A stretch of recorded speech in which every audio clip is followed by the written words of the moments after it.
Okay, algebra. I'm excited about this lesson today. I think these are really fun, and so I can't wait. Let's just go ahead and get started. So we're working with systems of equations again.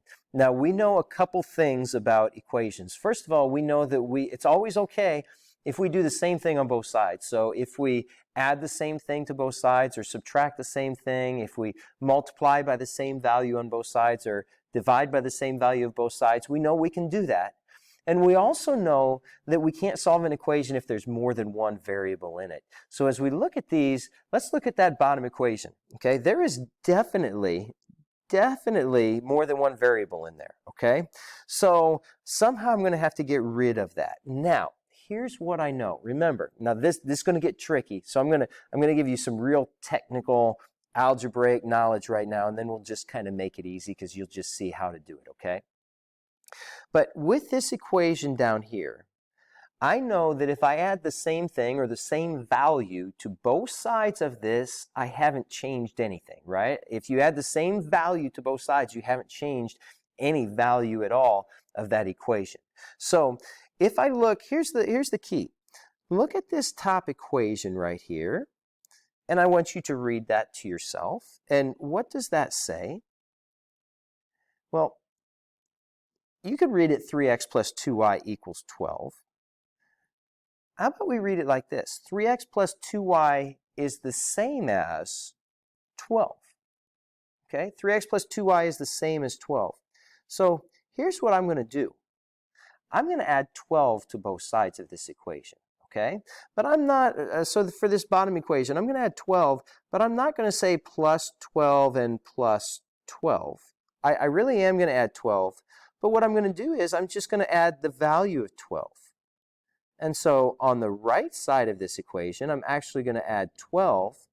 And on the left side of this equation, the value that I'm going to add is 3x plus 2y.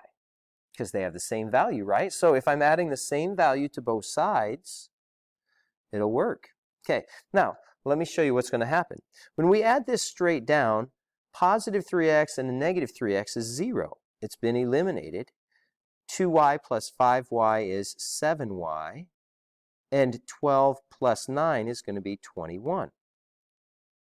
Well, this is fantastic because now all I have is a y. I've completely eliminated my x's. So let's go ahead and solve this. So now I can divide by 7, and I'm going to get y equals 3.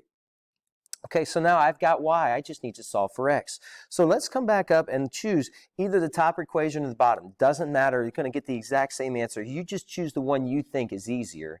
I think the top one looks easier because I like positive numbers. So I'm going to rewrite this top one. 3x plus 2y equals 12. And I know that my y is 3. So I'm putting my 3 in, coming from right there. So this is going to be 3x plus 6 equals 12. Subtract the 6, 3x equals 6. Divide by 3, and we're going to get x equals 2. So now we've got our answer, 2, 3.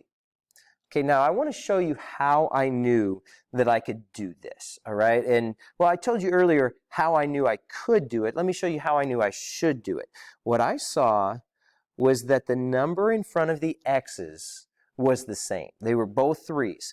And I also saw that one was positive and one was negative. So right there I knew if I just add those together, it's going to give me 0, and I can eliminate my x's and come up with my answer. Let's see if we can do another one. Okay, so once again, I see a system of equations. I can't solve it if there's more than one variable, but I see something.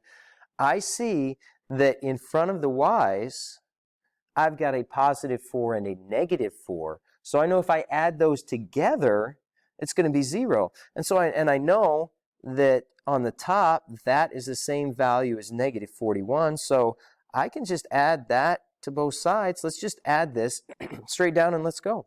7x plus 4x is going to be 11x. Negative 4y plus 4y is 0. And negative 41 plus 8 is negative 33. Next step, divide by 11. And we're going to get x equals negative 3. Choose the easiest equation. I like the bottom one. 4x plus 4y equals 8. Next thing, I know my x is negative 3, so erase your x and write in a negative 3. So I've got negative 12 plus 4y equals 8. Add the 12 over, plus 12. 4y equals 20. And then divide by 4. We're going to get y equals 5. So our answer, remember, always put your x's first, is negative 3, positive 5. Okay, let's keep rolling. Let's look at the next one. Okay, so again, I've got more than one variable. I've got to get rid of one of them. But the good news is I see that both of the x's are 2's. So let's go ahead and add this together. So 2x plus 2x is 4x. 3x plus 7x is, 3y plus 7y is 10y. And negative 16 plus negative 48 is going to be negative 64.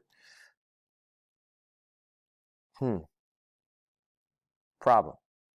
I've still got an x and a y.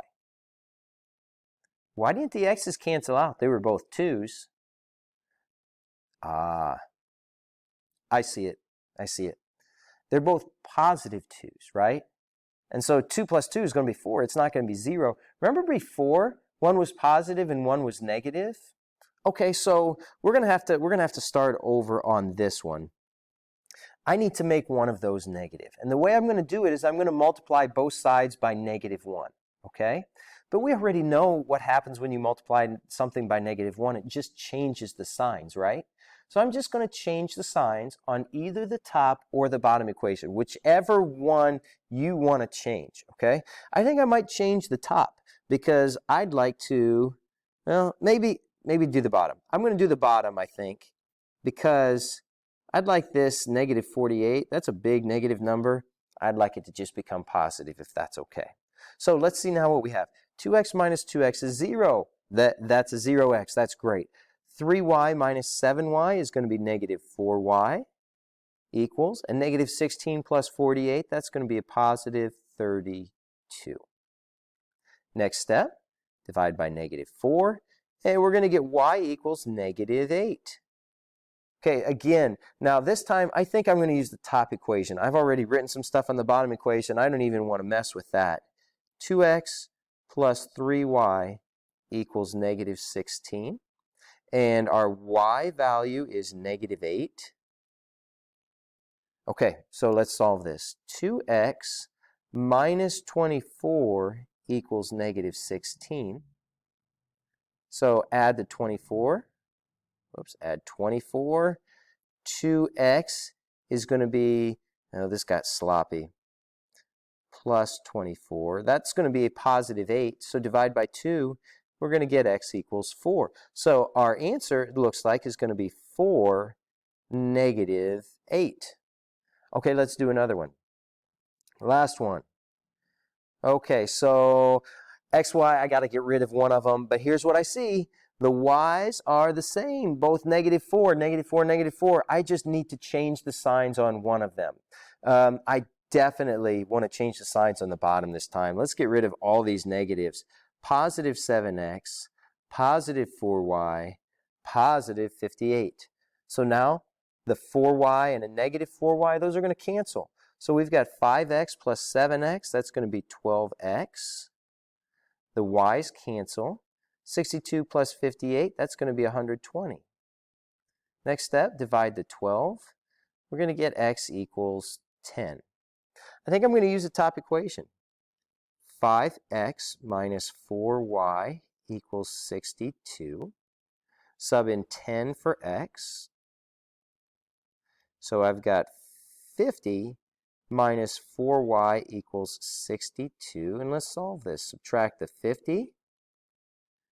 Negative 4y equals 12. And then divide by negative 4. And we're going to get y equals negative 3. So the answer is going to be 10, negative 3. All right, so what we're really doing is we are adding the same value on both sides in order to eliminate a variable. And the same value is going to look kind of different in here because we're actually adding a separate equation. And what we're really looking for is a variable, so the x's or the y's, that have the same number in front of them. Remember, the signs have to be opposite, okay? So if you get some that are both positive or both negatives, you're going to have to change those signs on either the top or the bottom, okay? You got it. I know you can do this. Good luck.